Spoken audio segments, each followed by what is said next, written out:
से विराम। अगर आपके घर में रुद्राक्ष है, आप रुद्राक्ष धारण करते हो या रुद्राक्ष अपने घर में रखते हो, तो उस रुद्राक्ष को छोटी सी कटोरी में रखकर या एक पात्र में रखकर 7 बार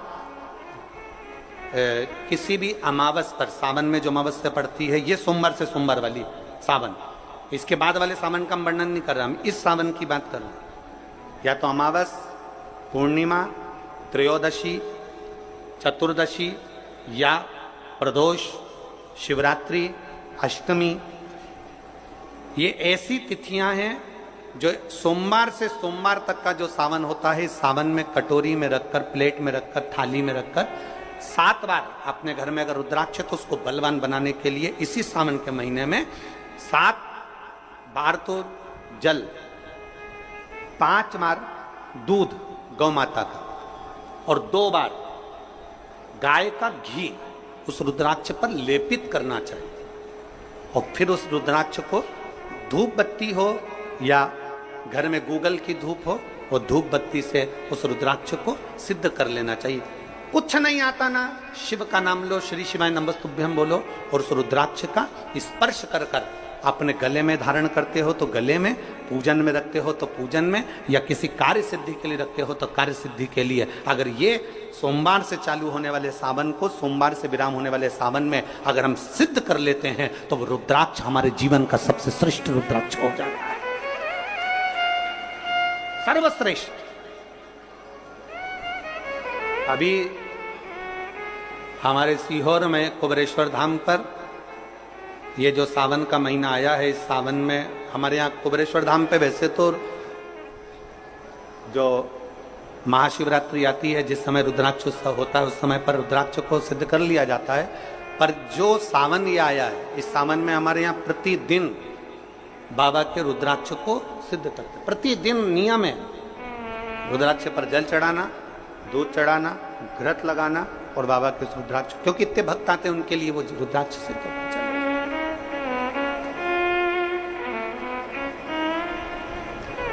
इसी सावन में 4 मुखी 3 रुद्राक्ष, कितने? 4 मुखी कितने? 3। 5 मुखी रुद्राक्ष 3 और 6 मुखी रुद्राक्ष 3। इनके बीच में सवा गांठ लगाई जाती है। 4 रुद्राक्ष कितने? जल्दी बोलो। 4 मुखी रुद्राक्ष कितने? 3। 5 मुखी रुद्राक्ष कितने? 3। 6 मुखी रुद्राक्ष कितने? 3। इनके बीच में सवा गांठ लगाई जाती है। मतलब एक गांठ पूरी लगाई जाती है, फिर आधी गांठ लगाकर फिर रुद्राक्ष को डाला जाता है लाल धागे में, फिर सवा गांठ ऐसी चलती है। 9 रुद्राक्ष होते हैं कुल टोटल। अगर ये 9 रुद्राक्ष को शंकर भगवान के शिवलिंग के पास में रखकर ये सावन, इसको अन्य सावन में नहीं कर सकते, केवल इसी सावन भगवान शिव के मंदिर में शिवलिंग के पास उसको रखकर 7 लोटा जल, 5 बार दूध और 2 बार घृत अगर लेपन कर दिया जाता है उस माला को, और उसी माला को हम बेलपत्री के पेड़ के नीचे बैठकर अपने गले में अगर धारण कर लेते हैं तो दुनिया का ऐसा कोई कार्य नहीं जो तुम्हारे लिए हो नहीं, पक्के में होकर ही मान। उस रुद्राक्ष का इतना महत्व, ये तुम जो सहज में सुन रहे हो ना, हम फिर कहेंगे दया सिंह, जो हम फिर दया सिंह जी को धन्यवाद देंगे कि ये जो सावन के महीने की कथा लिए दया सिंह जी, ये साधारण नहीं है। दुनिया के लोग भले इसको सहजता में रख लें। 27 जुलाई 1953 में ये सावन आया था, उसके बाद 2024 में ये सावन आया। लोग तरसते हैं इस सावन के लिए कि इसमें हमें रुद्राक्ष को सिद्ध करना है, हमें इसमें बेलपत्र का पान करना है, इसमें हम जो मांगेंगे हमारा बाबा कृपा करने के लिए तत्पर रहता है। ये वो रुद्राक्ष का आनंद पाते हैं।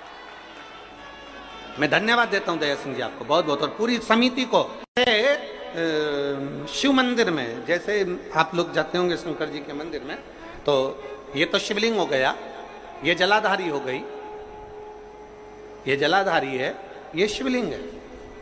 और जलाधारी और शिवलिंग के यहाँ शिवलिंग से लेकर जहां से पानी नीचे गिर रहा है, आप पानी यहाँ चढ़ाते हो तो ये घूम के यहां से नीचे आ जाता है।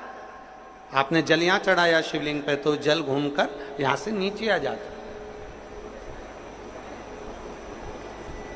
इस जगह से नीचे की ओर आ जाता है, इस स्थान से।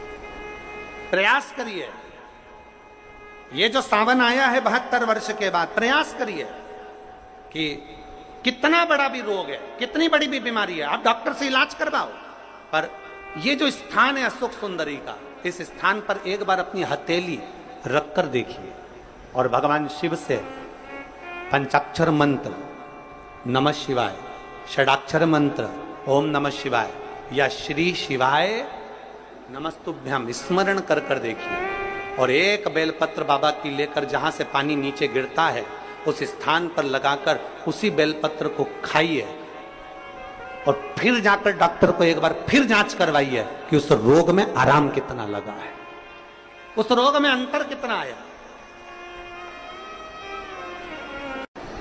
सावन का ये महीना जिसमें आप भगवान शंकर की अविरल भक्ति को धारण कर रहे हो, सोमवार से सावन चालू हुआ और सोमवार के दिन सावन विराम होगा। ऐसा सावन 72 साल के बाद आया। 27 जुलाई 1953 में ऐसा सावन पड़ा था। कितनी तारीख को? जम के बोलो जरा। 27 जुलाई 1953 में ऐसा सावन पड़ा था, जो सावन सोमवार से चालू हुआ था और सावन सोमवार के दिन विराम हुआ था। 72 साल के बाद ऐसा सावन आया है जिसका योग आज है। 27 जुलाई 1953 में ऐसा सावन आया था। अब जरा किस्मत देखिए, आपका भाग्य देखिए रे छत्तीसगढ़ वालों, नजर उतरवा लेना आप कि 72 साल बाद ऐसा सावन आया जो सोमवार से चालू हुआ, सोमवार को विराम हो रहा है। 27 जुलाई 1953 में ऐसा सावन आया था और उसके बाद आज ये सावन 22 तारीख से चालू हुआ और 19 तारीख को विराम होगा और उसमें भी सोमवार से चालू हुआ और सोमवार को विराम हो रहा है। ये शिव भक्ति है, ये अविरल भक्ति, ये भगवान शंकर की अविरल भक्ति है। आप और हमको प्राप्त हुई, हमें मिली और तेरी भगवान शिव ने अघोर अस्त्र धारण किया इसी सावन।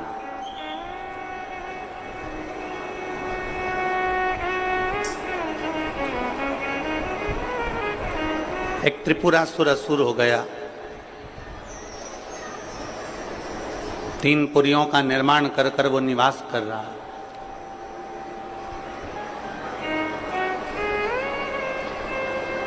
बड़ा विचित्र है वो।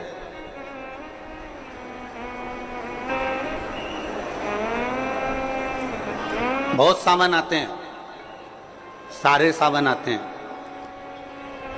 हर वर्ष सावन का महीना आता है, हर वर्ष श्रावण का सोमवार भी आता है, हर वर्ष प्रदोष भी आती है, हर वर्ष शिवरात्रि भी आती है सावन की, हर वर्ष अष्टमी भी आती है, छठ भी आती है, सब तिथियां आती हैं।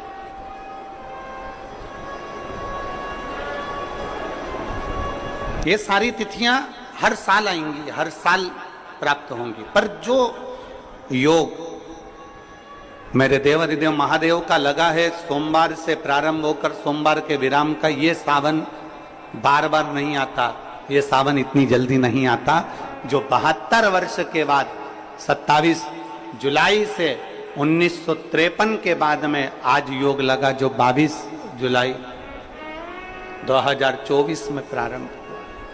बहुत बहुत ना जाने कितने कितने कितना कितना साधना तप असुर का वध कर दूं, पर नहीं मरे। ब्रह्मदेव ने विचार करा कि त्रिपुरासुर का वध कर दूं, नहीं मरे। आखिरी में खबर गई भगवान देवाधिदेव महादेव के पास, भगवान शिव जी के पास। भगवान देवाधिदेव महादेव मेरे महाकाल राजा, मेरे कालाधिपति, मेरे ओमकारेश्वर, मेरे विश्वनाथ, मेरे परली वैद्यनाथ, मेरे वैद्यनाथ, ओगरदानी, मेरे केदारेश्वर भगवान शिव विराजमान थे, नेत्रबंद थे भगवान शिव। और सबने, सारे देवताओं ने जाकर भगवान शिव से विनय करी, निवेदन कर, भगवान देवाधिदेव महादेव से निवेदन कर। और जब भगवान शंकर से निवेदन किया, भगवान शिव से विनती करी, भगवान शंकर से बारंबार जब प्रार्थना करिए, भगवान शिव से बार बार विनय किया गया, तब भगवान शंकर ने नेत्र खोले और भगवान शिव नेत्र खोलकर पूछे, ऐसा क्या हो गया जो आपको आना? ये 33 कोटि देवता, ये सारे देव आज मेरे पास में, कारण क्या बन गया? कौन सा कारण? यदि आपसे कोई पूछे कि भगवान शंकर के गले में बासुकी नाग आया, भगवान शंकर के हाथ में त्रिशूल आया, भगवान शंकर के मस्तक पर गंगा आई, भगवान शंकर के मस्तक पर त्रिपुंड आया, भगवान शंकर के नेत्र 2 थे 3 हुए, त्रिनेत्रीधारी कहलाए, त्रिपुंडधारी कहलाए, भगवान शंकर के पास बेलपत्र आई, कोई तुमसे कहे कि शिवजी के गले में रुद्राक्ष आया, भगवान देवाधिदेव महादेव के पास रुद्राक्ष आया, कोई तुमसे पूछ ले कि यह रुद्राक्ष का प्रागट्य कब का है, रुद्राक्ष का जन्म कब हुआ,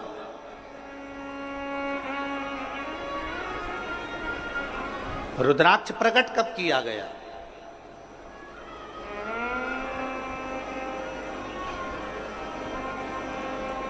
अब जरा बहुत हमसे भी कई लोग पूछते हैं, जितने लोग संसार का क्या हो जाता है कि रुद्राक्ष का जल अमृत के तुल्य हो जाता है और कैंसर जैसा रोग भी समाप्त हो जाता है। रुद्राक्ष के जल में ऐसा क्या है?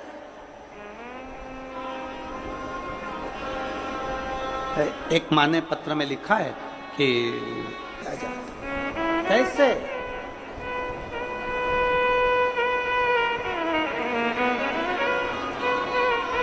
शिव कथा कर रही है, भगवान शंकर का संवाद कर रहा है, भगवान देवाधिदेव महादेव का चरित्र का है, शिव महापुराण की कथा कर रही है। त्रिपुरासुर असुर है, 3 पुरियों का निर्माण कर कर उसमें निवास करता है, 3 पुरियों का निर्माण कर कर उसमें निवास करता है, पर उसके प्राण जा नहीं सकते। भगवान नारायण ने प्रयास किया, वो नहीं मरा, प्राण नहीं छूटे। भगवान शंकर के ब्रह्म मुरारी, सबसे बड़ा तप और दुनिया का सबसे बड़ा आभूषण मौन रहना, ये दुनिया का सबसे बड़ा तप और सबसे बड़ा आभूषण है। हम भगवान शिव को किस तरह से रिझा सकते? और फिर निवेदन करूंगा, जितनी सरलता से, जितनी सहजता से आप शिव को रिझाओगे, उतनी सरलता से शिव रिझता है, उतनी सरल।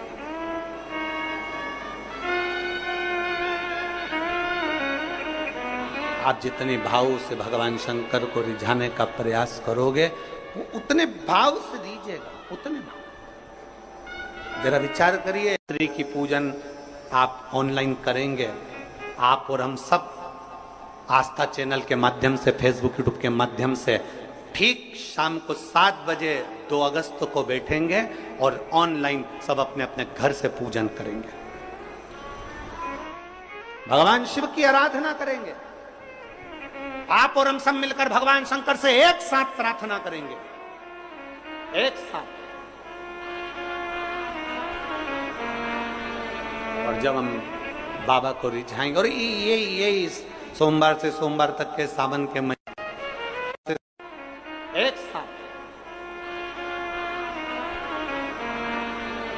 और जब हम बाबा को रिझाएंगे, और ये सोमवार से सोमवार तक के सावन के महीने में 2 अगस्त को तो हम शिवरात्रि मनाएंगे, 17 अगस्त को सीहोर की कांवड़ भी बाबा की कृपा से सुबह 9 बजे भरेंगे।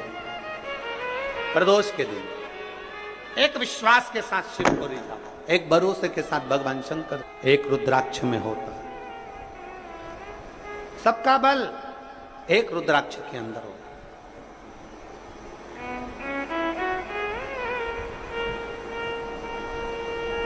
कई जगह पर रुद्राक्ष पर रिसर्च किया जा रहा है। वो 2 कंपनी का नाम तो हमको स्मरण में था, मुंबई की, और 1-2 कंपनी काशी की हमारे स्मरण में, पर नाम याद नहीं आ रहा। कई जगह पर रुद्राक्ष पर रिसर्च चल रहा है कि आखिर रुद्राक्ष में ऐसा क्या होता है कि तांबे के कलश में गलाया और उसका पानी शिव जी को चढ़ाकर आचमन किया तो फल मिल जाता है, रोग मुक्ति हो जाती है, श्रेष्ठता हो जाती है। कोई बाच रहा है तो वो शिव ही बाच रहा है, इसमें कोई प्रदीप मिश्रा या कोई अन्य महाराज नहीं बाच सकता, बाचने वाला शंकर है। कथा सुन रहा है तो आप नहीं सुन सकते, आप ये 3 घंटा एक जैसे आसन लगा के कहां बैठ सकते हो? तुम आधा घंटा कहीं नहीं बैठो, तुम फिल्म देखने जाओ टाकीज में और एक जैसी बस यूं बैठी बैठी रहो, 25 बार तो मूंगफली चबा जाओ, 2-4 बार आइसक्रीम खा जाओ, उतनी देर में भी तुम कहीं सीट पीछे आगे नीचे ऊंचे मर्जी पड़ी। आधे 2 घंटे की फिल्म में 15 मिनट का इंटरवल, फिर चले गए, फिर घूम आए, फिर बैठ गए। अब यहां तो तुम्हारे को 1 बजे कथा है, 4 बजे तक, कितनी बजे आके बैठते हो? 10 बजे सवेरे, 9 बजे सवेरे यहां आके बैठ जाते हो। अब 9 बजे से पानी की बोतल साथ में, थोड़ा बहुत सामान अपने साथ में, और बच्चे आए हैं तो फिर उनका भी सामान साथ में,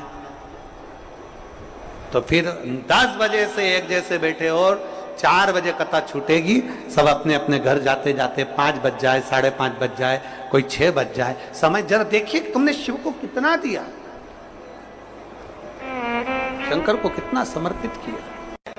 नर्मदा पुराण कहती है कि जिस नगर में, जिस कॉलोनी में, जिस सोसाइटी में, जिस मोहल्ले में, जिस क्षेत्र में शंकर का शिवलिंग रहता है, शंकर का मंदिर रहता है, वहां कभी अकाल नहीं पड़ता है, वहां शिव संभाल